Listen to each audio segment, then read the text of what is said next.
Okay, so we were looking at approximate solution by uh, choosing some approximation function as a linear combination of some basis function, linearly independent basis functions, which and basis functions are chosen in a way that the boundary conditions, essential boundary conditions of the problem are satisfied. And once we have that approximation, we can actually substitute that in the governing differential equation, and we can generate the domain residual and boundary residual. That is the error of approximation of domain residual is the error of approximation in the governing differential equation, and boundary residual is the error of approximation in the boundary conditions of the problem. And once we do that, this differential operator operates on the assumed function form, and the differential operator will operate on the functions, and this will lead to uh, an expression, algebraic expression in terms of the unknown coefficients. And in order to solve for those unknown coefficients, we need to generate adequate number of constraints, and the way we do that is by enforcing these errors of approximation to vanish in weighted average sense. And different choice of these weighting functions, they lead to different classes of uh, approximation techniques, or the what we say as the method of weighted residual, different formulations of method of weighted residuals. And the true solution is included in this formulation, because in that case the integrand would be 0, and the weighted residual statement would be satisfied for any arbitrary choice of weighting functions, right? So this function, this statement, integral, domain integral of w is a weighting function multiplied by r omega, that's domain residual, and plus the weighted sum over the boundary of boundary residual, this vanishes for some arbitrary choice of w and w bar. Now if r omega is identically equal to 0, r gamma is identically equal to 0, then obviously this statement holds for any choice of w and w bar. And by making uh, this statement to hold for a large number of w and w bar, we are trying to nudge approximate solution towards the true solution of the problem. So that is the essence of weighted residual statement. And for different choices of weighting functions, we can generate as many equations as required to solve for the unknown coefficients of the approximation. And this in turn results in great simplicity, that the differential equation is transformed, problem of solution of differential equation is transformed into the problem of solution of algebraic simultaneous equation, linear simultaneous equations. And that is a much simpler task that we can have. So we discussed different methods of choice of weighting function, starting from point collocation, where we emphasize that error at specified points in the domain, they should vanish. And if obviously if we specify large number of points, then obviously the error would vanish at large number of points. But the approximation should also have a large number of independent terms. In that case, only then we will have uh, uh, the required coefficients that can be solved by using these constraints, independent constraints at different points. Subdomain collocation is based on this instead of point, we look at weighted average over small portion, non-overlapping small portion of the domain, such that total summation of all the subdomains is equal to total domain. And the weighted average over individual subdomain is uh, made to vanish. Then finally, we have a very popular technique of method of weighted residual, that is called Galerkin approach, Galerkin method. In that, the trial functions, the functions which are used for constructing the approximate solution, those are used for uh, the weighting function of the problem in the weighted residual statement, and the integrals are evaluated. So we discussed these problems, and we discussed this solution of this problem by using uh, Galerkin approach, and this is the domain residual second order differential equation with homogeneous boundary condition, essential boundary condition on two sides, and we can see that these conditions are satisfied by these two functions. I mean, these are not unique functions. Uh, any function which can satisfy these specified boundary condition can be used as a basis function in this approximation. But since all of us are familiar with the concept of Fourier series involving linear combination of trigonometric function, let us start with Fourier something like similar to Fourier series and construct approximation in terms of trigonometric functions. So we consider two-term approximation, C1 sin pi x and C2 sin 2 pi x, and as you can see, sin pi x is the half sine wave and sin 2 pi x is of course one full sine wave, and these both the functions, they satisfy these boundary conditions, essential boundary conditions of the problem, and when you substitute this approximation in the governing differential equation, the differential operators can be uh, operation of differentiation can be carried out on these functions. Another advantage of trigonometric function, choice of trigonometric function, is that they are infinitely differentiable. If we choose polynomial terms, then we need to take care that the polynomial terms should have sufficient smoothness, sufficient order of smoothness, so that these derivatives in the governing differential equation, they should exist. Otherwise, just merely satisfying the boundary condition is not enough. We also need to take care that the approximation should be sufficiently differentiable according to as dictated by the governing differential equation. So that's not a problem, because in the case of trigonometric function, because trigonometric functions can be infinitely differentiated. So order of differentiation or the smoothness is not an issue with the choice of trigonometric functions. So we consider this and substitute, find out what is the domain residual. Boundary residual is of course 0, and this leads us to two equations, two parts, because Q is defined in two parts of the domain. So the domain residual can be split into two parts, two subdomains respectively. And then the weighted residual statement, assuming a Galerkin approach, we can choose weighting function as W1 as sin pi x, and second time evaluate this integral W r omega d omega. Omega is of course ranging from 0 to 1, x ranging from 0 to 1.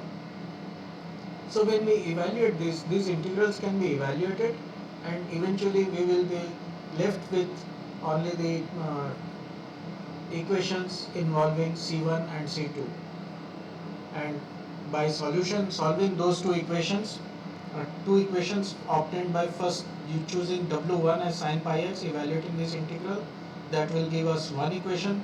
Second time we choose W2 as sin 2 pi x, again evaluate this integral, that will fetch us second equation, and we can solve those two equations for the two unknowns, and C1 and C2 can be evaluated as 2 over pi cube and 1 over 2 pi cube, and we can plug it back into the chosen approximation, C1 plus C1 sin pi x plus C2 sin 2 pi x, and the desired approximation can be constructed. Now, if we wish to find out what is the degree of accuracy or quality of approximation, then obviously we can look at what is the domain residual, that is the error in satisfying the differential equation. So we substitute this approximation in the domain residual, and we can look at what is the variation. So as you can see, this is a first term should have been just a sine wave symmetric function, and obviously you can see that by addition of the second term, the symmetry about x is equal to 0.5 of sine pi x is uh, kind of modified, and not just because of sine to the addition of second term, but also because the q is only defined up to 0.5, and beyond 0.5 again q is different, so that will also affect the equation, the equation relationship between the coefficients.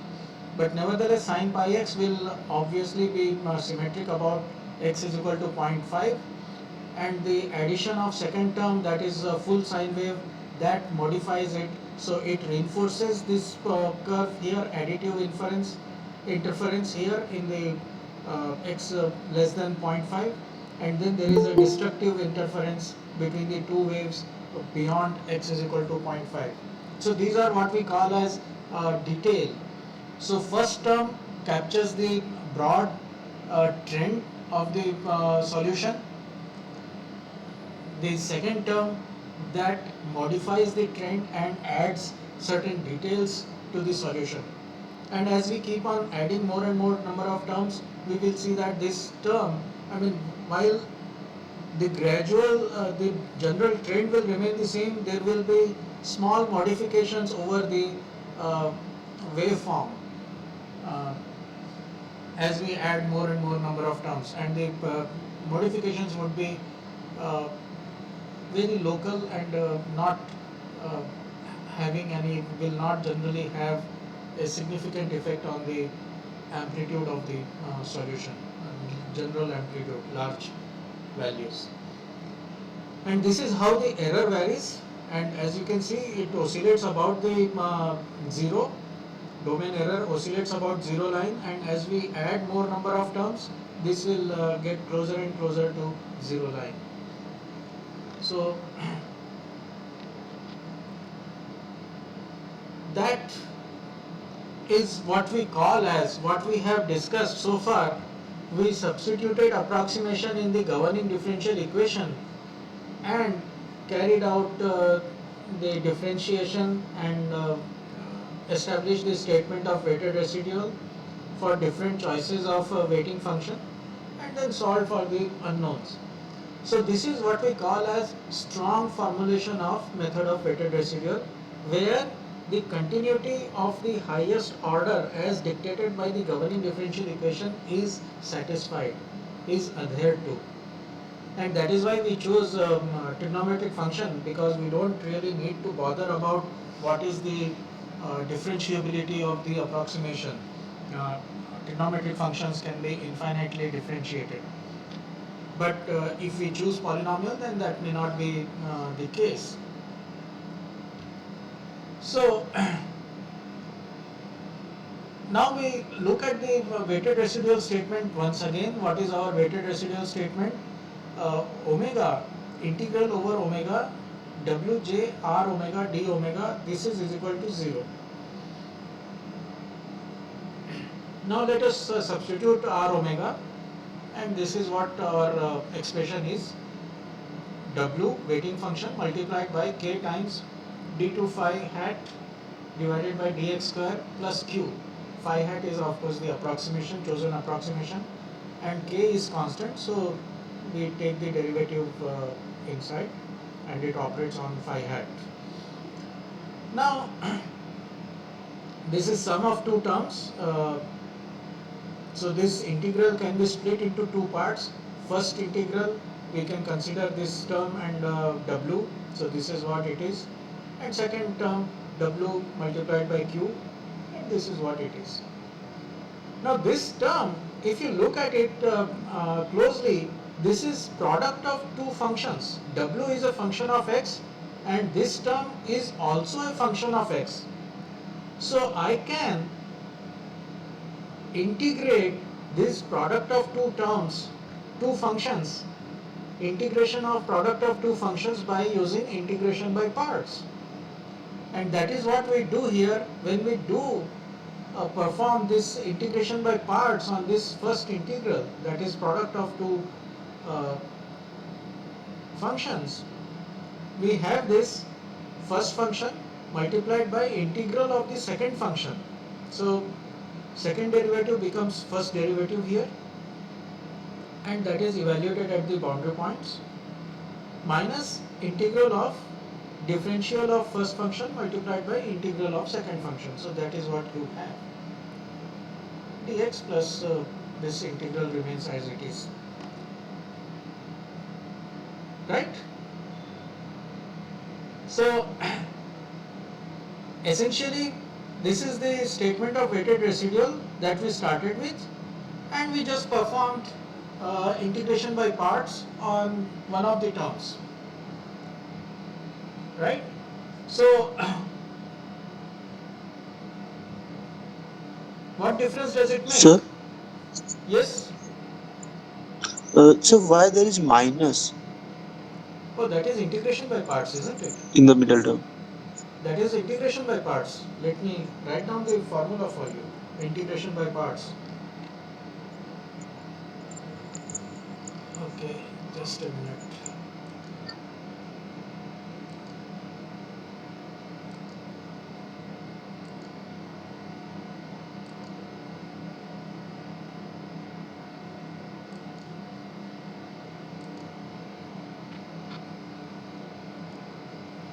So,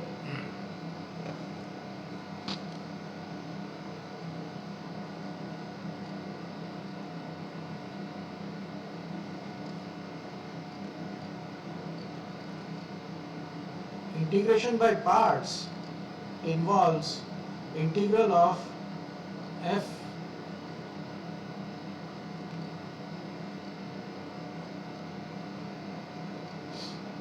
so this is equal to, and this is between a to b, first function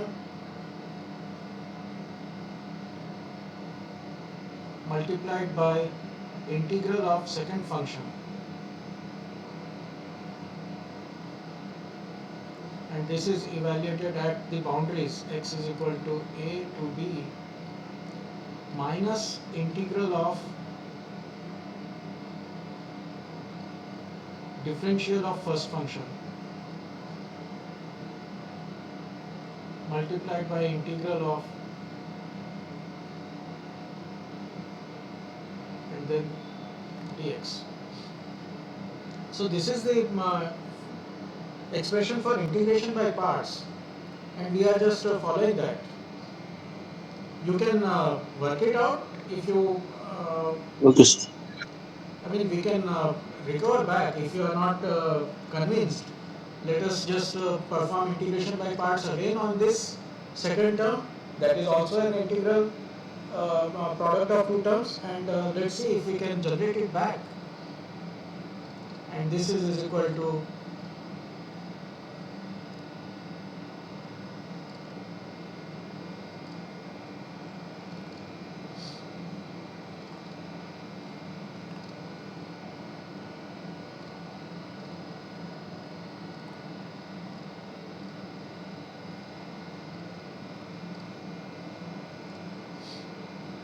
minus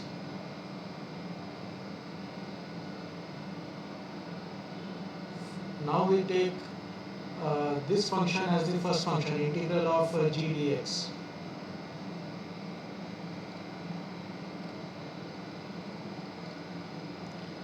First function multiplied by integral of second function, that is fx, again evaluated x is equal to a to b, and then minus again So that minus will operate, multiply with this minus here, minus 1 here.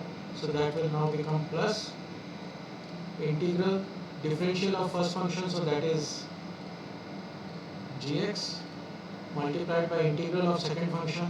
So that is fx. So this term cancels with this term. So what you have, integral of fx gx from a to b is equal to integral of gx fx a to b. So that's integration by parts, where you integrate, how do you perform integration of product of two functions, and that is what we use here.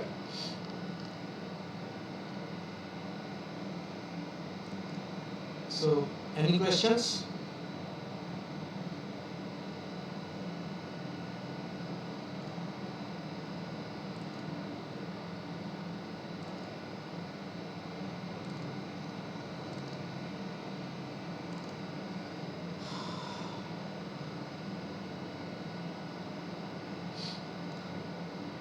So what we have done here is it performed integration by parts on this product of two terms. And do you notice anything peculiar in this case?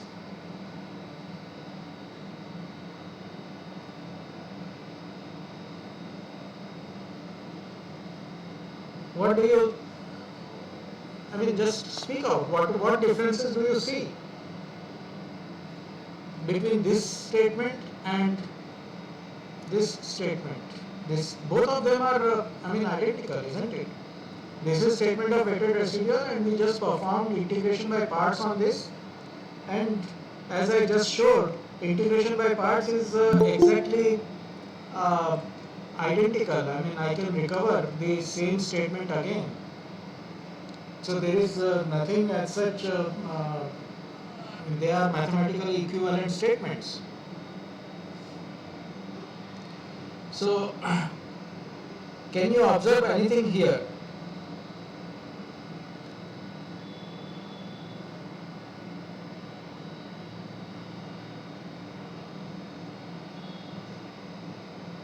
Whatever comes to your mind between the two, this statement and this statement.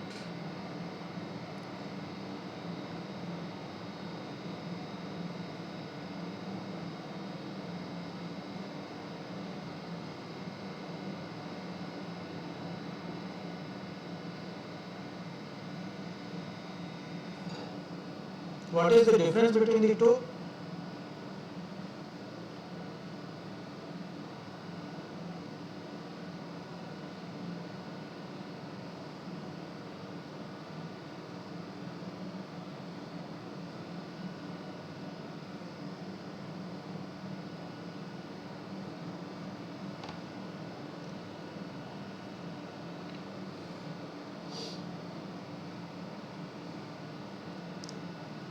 Okay, no guesses?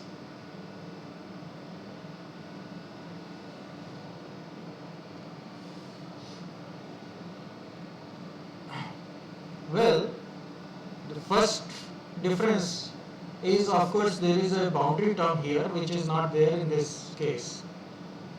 Right? So you have something which is to be evaluated on the boundaries. Right? And second term is that the highest order of derivative is reduced. In this form, in this particular statement, 0 is equal to integral from 0 to 1 w times k times d2 phi by dx square plus q. The highest order of derivative is 2. Whereas in this particular expression, the highest order of derivative is 1. So now the approximation, the highest order derivative on the approximate solution is 1, while the derivative on the weighting function increases by 1. In this case, the derivative, there is no differentiation of the weighting function here. but in this case we have traded the derivative from the approximation to the weighting function. So there is a transfer of order of derivative in the case of this integration by parts. So there is a boundary term, and then there is a transfer of the differentiation from the approximation to the weighting function. Right? As we have seen just a while back, that this operation is of course mathematically equivalent. There is nothing new in this statement as well as in this statement. And if we are looking at true solution phi, then obviously there is nothing to differentiate between the two, and both of them will lead to the same expression whatsoever. But in the case of approximate solution, this will have some implication, and more importantly, what it does now is that we are required, I mean our requirement of the choice of approximation is now relaxed somewhat. Earlier the approximation had to be at least double differentiable. If I was using this strong form of weighted residual statement, then the approximation had to be at least differentiable twice. But if I use this form, then I only need to choose an approximation which can be differentiated at least once. So the order of continuity or the smoothness, differentiability, order of differentiability on the approximation function is reduced. Requirement on the differentiability or the smoothness of approximation is reduced in this form, and this is referred to as the weak formulation of method of weighted residual. Weak because we are looking at a weaker smoothness requirement, a weaker differentiability requirement on the approximate solution. So technically, I should be able to find approximate solution by choice of phi, which is just a linear polynomial. Just by using a first degree polynomial approximation, as long as I satisfy the essential boundary conditions of the problem, this can be treated, this can be evaluated, and the statement will hold. Whereas choice of linear polynomial is not possible in this strong form of method of weighted residual. The polynomial approximation has to have at least quadratic terms, starting from quadratic, then cubic, etc., such that the approximation can be differentiated at least twice. But in this particular formulation, the weak formulation of the method of weighted residual, I only need to choose approximation which is differentiable only once. So a linear term is also a suitable approximation, so to say. Right? And then we come at the boundary term. So boundary term, you see, this is comprises of product of two terms again. This will always be the case in method of weighted residual, weak form of method of weighted residual. This will always be the case. Boundary terms will always be a product of two quantities. Now, whatever is the multiplier of the weighting coefficient, weighting function. So there will be product of two quantities, one involving weighting function and the other involving some term from the residual, domain residual. So whatever multiplies the weighting function term, this is called secondary variable of the problem. Right? So in this particular problem, in this particular weak form, k times d phi over dx is the secondary variable of the problem. And if something is secondary, then what is the primary variable? Primary variable is one in which whatever is the form of weighting function here, so it is w appears in the zeroth order derivative form, so native form.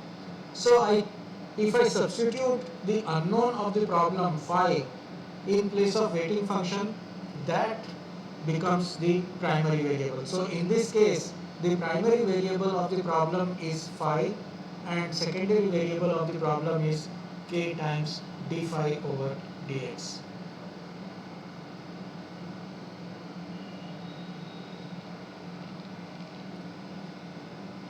So continuity requirement for the approximate solution is decreased at the cost of higher continuity requirement for weighting function, because now the weighting function is required to be at least first order differentiable, which was not the case in case of strong formulation, and therefore for the weak formulation point collocation is not admissible. You cannot have point collocation method of solution when if you are looking at weak formulation of method of weighted residual, because the weighting function, that is Dirac delta function, cannot be differentiated. Its derivative doesn't exist, right? So that is the requirement implication, that at the cost of higher continuity requirement for weighting function. So that is not a serious limitation, because in the case of Galerkin approach, we use whatever is the trial function for the approximate solution. So approximate solution is obviously we have chosen according to whatever is the differential operator, differential operation requirement on the approximate solution, and the same continuity is required on the weighting function, and we choose the same trial function as the weighting function for the Galerkin approach. So for Galerkin approach, this weak formulation is perfectly fine, and in fact, when we choose a weak form of method of weighted residual with Galerkin approach, we will also find that this also results in symmetric set of equations. The algebraic equations that we will get, the coefficient of simultaneous equations, that will always be symmetric if we choose weak formulation of method of weighted residual using Galerkin approach. And the boundary term, it allows us to to identify the primary variables of the problem and the secondary variables of the problem. And that brings us to the suspense that I had been maintaining since we started discussing this, the essential boundary conditions and the natural boundary conditions. So as I said, an important feature of the weak formulation of method of weighted residual is the presence of boundary terms. And in this particular example, we have boundary term as W multiplied by K d phi over dx. So that's a product of two terms, W and K times d phi by dx. So always occurring as product of two entities. First one involves weighting function and its derivative. I mean, there can be a situation in which the boundary term will also involve weighting function or the derivative of the weighting function. And the second one, that is the coefficient of the weighting function term. It generally corresponds to a physical quantity of engineering interest in mechanics problems. And if you relate this with our bar problem, then K is equal to AE, axial rigidity, and d phi by dx. So it is essentially the axial thrust. So secondary variable in the case of bar problem is essentially the axial thrust in the bar, axial force in the bar. So that is called the secondary variable. The coefficient of the weighting function term in the boundary term is called the secondary variable of the problem, and primary variable of the problem is identified from the weighting function terms with the dependent variable of the problem. So whatever is the unknown function, so phi is the unknown function. So we substitute W by phi, and whatever form W happens in the weighting function, native form or its derivative form, we just substitute w by phi, and that becomes the primary variable. So in this case, phi is the primary variable. Phi is the unknown of the problem, and boundary term features w. So we just substitute w by phi, and that is the primary variable of the problem. Right? So now what does this has to do with boundary conditions? So now the boundary term involves, as I said, involves two product of two terms, and which we now identify as primary variable and secondary variable. So the boundary condition, I mean only one of the two can be specified. You can either specify the primary variable or you can specify the secondary variable, not both. Right? You might recall your beam analysis or other structural mechanics problem. You either specify displacement boundary condition or you specify the force boundary condition. You cannot simultaneously say that you will have displacement at this value and the force at this point would also be equal to this. That is not possible. And that is what it says. I mean, you can have the boundary condition specified either in terms of primary variables or in terms of the secondary variables at a boundary point. And if the boundary condition is specified in terms of primary variable, that is called essential boundary condition. And if the boundary condition is imposed or boundary condition is on the secondary variable of the problem, that is called natural boundary condition, or in mathematics literature you will also find it being referred to as Neumann boundary condition, and the essential boundary condition is referred to as Dirichlet boundary conditions. So now I go back to our statement that trial functions need to satisfy the essential boundary condition. So what it means to say is what it means is that the boundary conditions, those are specified on the primary variables of the problem. Those need to be satisfied by the approximation that we choose. So whatever approximation we choose has to satisfy the primary, the boundary condition specified on the primary variable, and that is why it is referred to as essential boundary condition.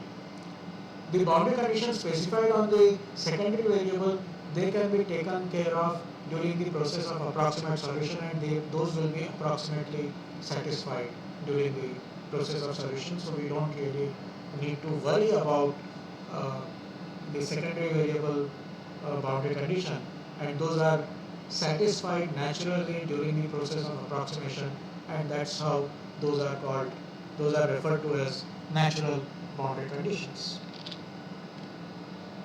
So let us again take up a problem and examine these concepts little closely.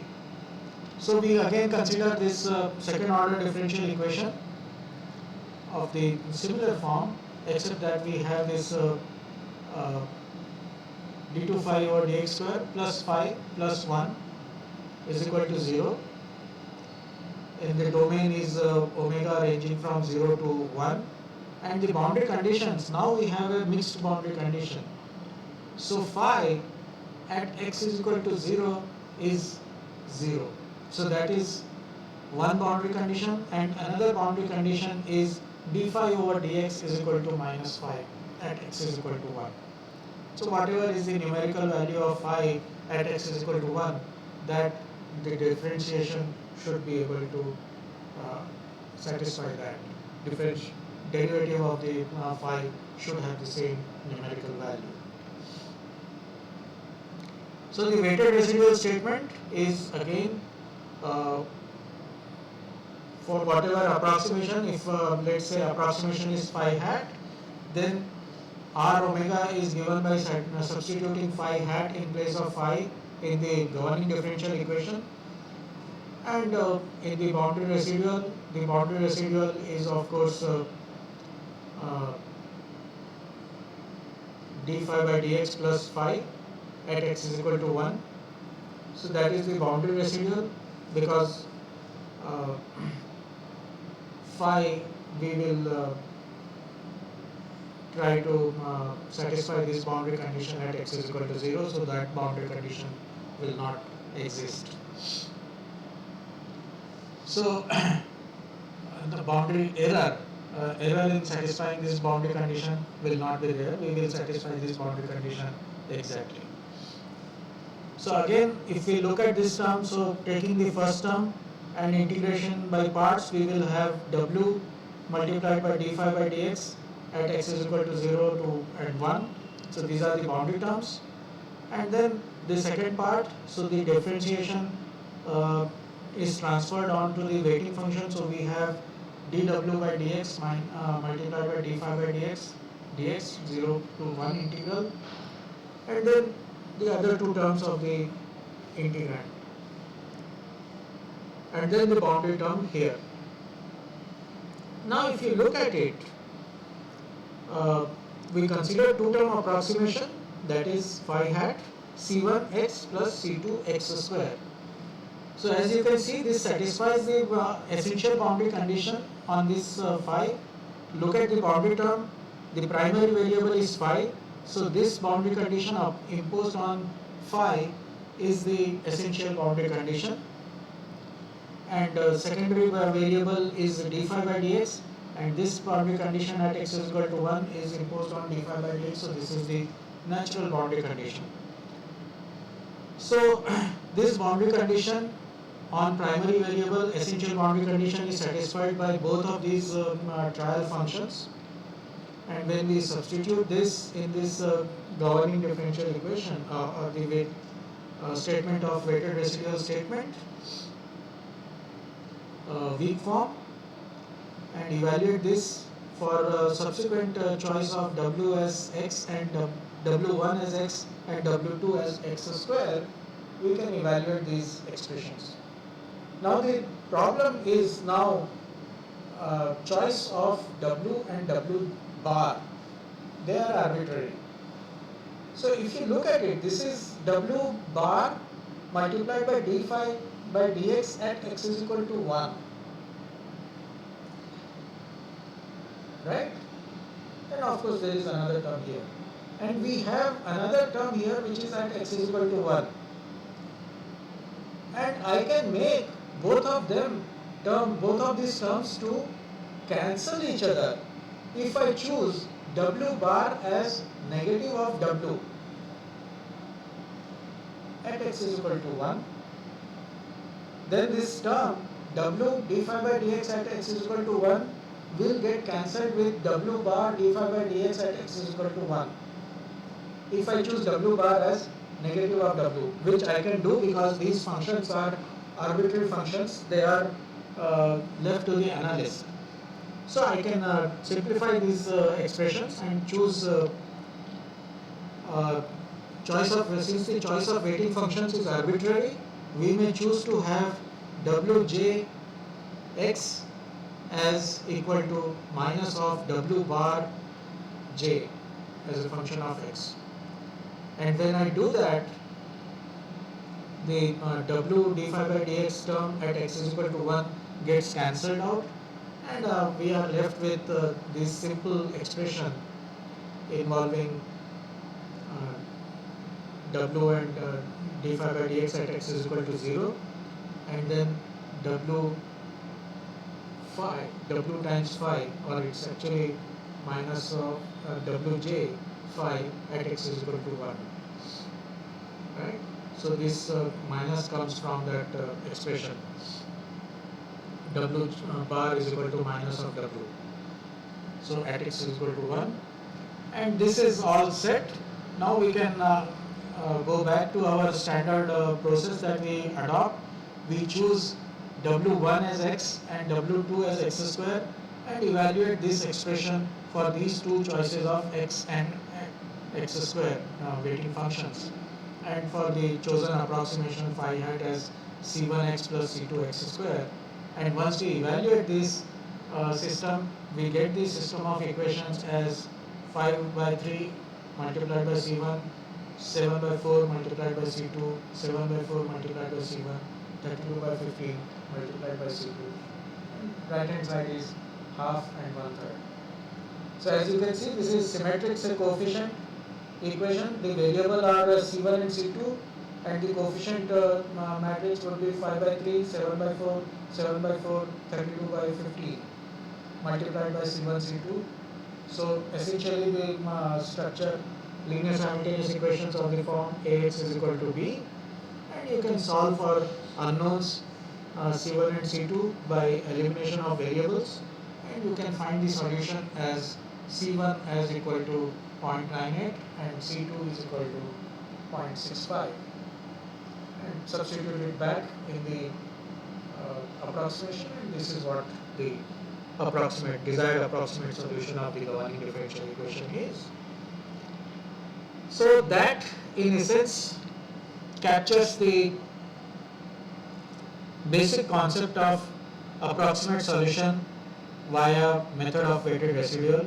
So we discussed approximate solution using the strong formulation of method of weighted residual, and we also discussed the approximate solution via weak formulation of the method of weighted residual, and the importance of weak formulation of method of weighted residual is in terms of identifying the uh, boundary conditions and primary variables and secondary variables of the problem.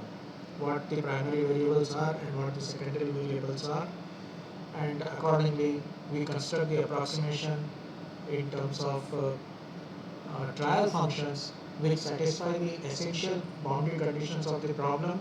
Essential boundary conditions are those which are uh, imposed on the primary variables of the problem.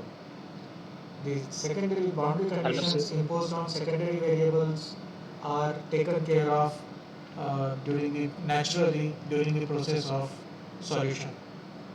Yes. Sir, can you explain how these two equations came? Pardon? Pi by 3 is Louder, please. Can you explain how? Sir, No. can you explain how these two equations came? Can I explain which two equations? It's pi by 3 C1 plus 7 by 4 There is an C2 equals echo. to There is 1. an echo. I am unable to hear. Can you please type in the chat box? Sir, he's saying that those equations after Glerking procedure, 5 by 3 C1 plus 7 by 4 C2, how did they come? He's Oh, telling okay, to fine, explain. fine, fine. See, this expression is known. You can see this expression. All terms in this expression are uh, W. I choose instead of for j is equal to 1, I choose W1 as x and then evaluate this expression, entire expression. So you all the terms in this expression are known.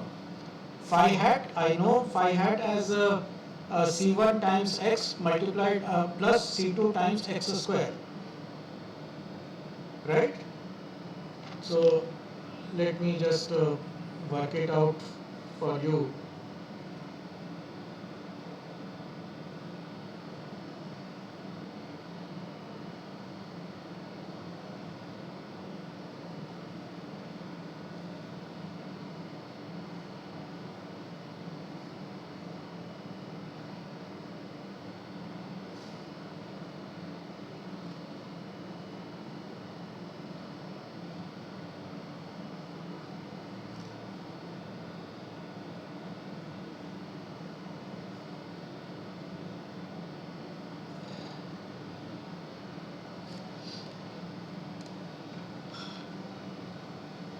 Okay, let me go back to my writing board.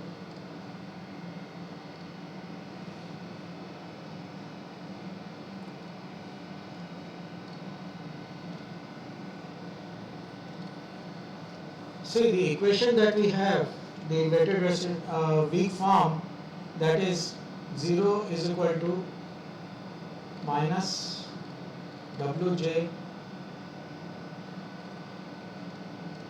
d phi hat dx evaluated at x is equal to 0, minus integral 0 to 1 dwj by dx d phi hat by dx plus wj phi hat dx plus wj, it's actually wj multiplied by 1 dx minus wj phi hat at x is equal to 1. So phi hat, we know that phi hat is equal to c1x plus c2x square. So this is what we have assumed, and that also means that d phi hat over dx is equal to c1 plus c2 twice c2x. So this is what I will substitute for j is equal to 1, so that means w1 is equal to x. So first equation is x multiplied by c1 plus 2c2x at x is equal to 0 minus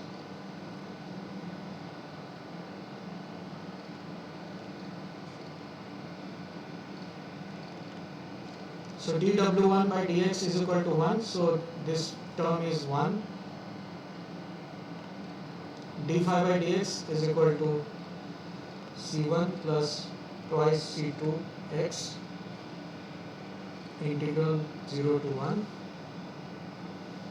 plus integral w is x and phi hat is c1x plus c2x square dx 0 to 1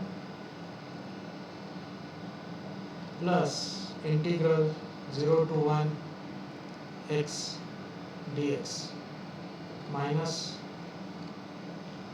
x multiplied by c1x plus c2x square at x is equal to 1.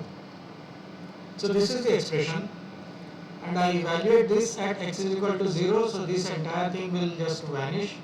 So at x is equal to 0, this is equal to 0, and this one reduces to, so 0 is equal to, first term is c1 x minus c1x plus twice c2x square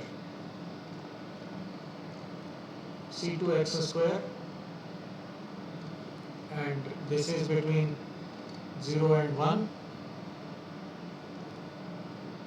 plus we have this c1x square, so integral would be x cubed by 3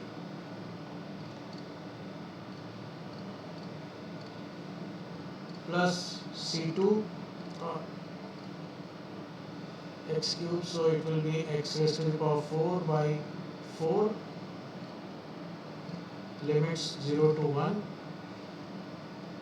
plus x square by 2 limits 0 to 1 minus, what is it, c1x square at x is equal to 1, so that is equal to c1 and minus c1 minus c2. So this is all. So that gives us the first equation. Substitute the limits here. What do you have? Minus c1 plus c2, and again this is minus c1 plus c2 actually, so this will vanish, and this is equal to c1 by 3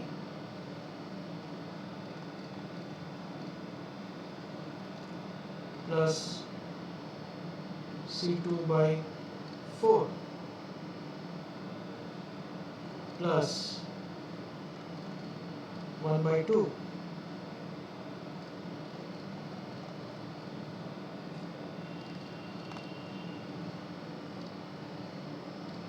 So that's the equation. Looks like I goofed up somewhere. The coefficients that are computed, they are not what I obtained there. So just look at these terms. Just see where did I go wrong in this evaluation of this integral. Maybe some equation, some terms I have written incorrectly, or the integral evaluation is probably incorrect, or substitution of limits, evaluation of the limits is incorrect, whatever. So this is one equation. So by choice of W1 is equal to X, you get one equation, and similar operations have to be repeated for choice of W2 as X square. And again we will repeat this set of equations and come up with another set of equations on in terms of C1 and C2. And using those two equations we can solve for C1 and C2. So that is the basic idea. Yes, sir. Does that answer your query? Yes, sir. Yes, sir. Thank you, sir. So please work out this problem. I mean, obviously these coefficients are different from what I projected earlier. So either that is wrong or this is wrong. So in either case, either way, I would like to know. So in last line, it will be minus C1, minus 2C1, minus 2C2. Minus 2C1. Yes, Okay, sir. yes, yes. They will not vanish. They will It not cancelled vanish. out They will both not minus and vanish. C. That's right. Okay, so that explains. So that will change the coefficients. Fine. Right. So these coefficients would be plus. Oops. So there would be C plus 2C1 and 2C2. Right. So that would be 6 plus 1, 7. So this would be 7 by 3. No, sir. Sir, with minus symbol, sir. Okay, those are minus. Yes, yes. Fine. So what will that be? 2C1 minus C1 by 3. So that will be 6 minus 1, so 5 C1 by 3, and this will be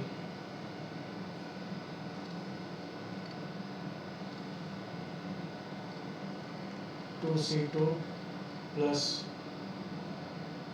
C2 by 4, so that would be minus 7 C2 by 4. Yeah. So we got the same coefficients. Yes, sir. Right, so these will go on the other side. So B vector, here we took this as negative half. So if this will be positive, and these will be positive again, right? Or all of them negative, whatever. So essentially it will be, equation is going to be minus 5 by 3 C1 minus 7 by 4 C2 plus half is equal to 0, or I can just say that minus 5 by 3 C1, or plus 5 by 3 C1 plus 7 by 4 C2 is equal to half. And that was the equation that we had written there. And by choice of W2 as x square and repeating the same set of steps, we get the second equation. And once we have those two equations, C1 and C2 can be solved for, and approximation is available.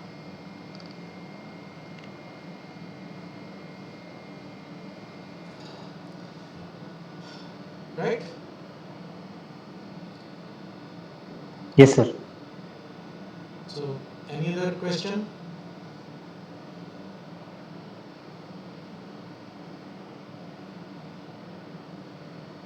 We stop here.